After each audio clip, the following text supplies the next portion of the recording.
આ બે ભાઈઓ શું કરો છો તમે? બેટ હું કર્યું છે. બેટ છે તૂટી ગયું છે? હા. ક્યાંથી તૂટ્યું? અહીંથી કેમ કરતા તૂટ્યું?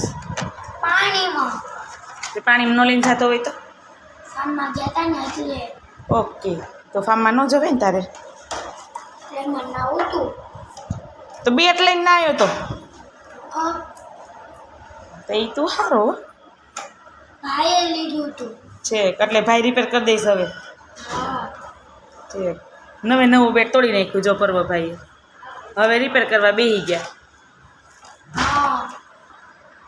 જો હવે આ બે ભાઈ થઈને બેટની ઉપર જે પ્લાસ્ટિક ચડાવ્યું હતું ને એ પ્લાસ્ટિકને જરી જરી બાળી અને બેટની ફરતે ચીપકાડી દે છે એટલે બેટ આપણું થઈ ગયું રિપેર. એવું થોડુંક કરે છે એ દેશી જુગાડ આપણો. હવે જુઓ મિત્રો, આ તૂટી ગયું હતું જે બેટ અહીંયાથી એને બે ભાઈઓએ થઈને પ્લાસ્ટિકની બોટલ જે થમ્સઅપની આવે એ કાપીને ચડાવી અને પછી એમાં ગરમ કરી એટલે આના શેપમાં આવી ગઈ અને આ રીતે એ બેટને એ લોકોએ રિપેર કર્યું છે. જોયું પર્વભાઈનું બેટ હવે થઈ ગયું રિપેર.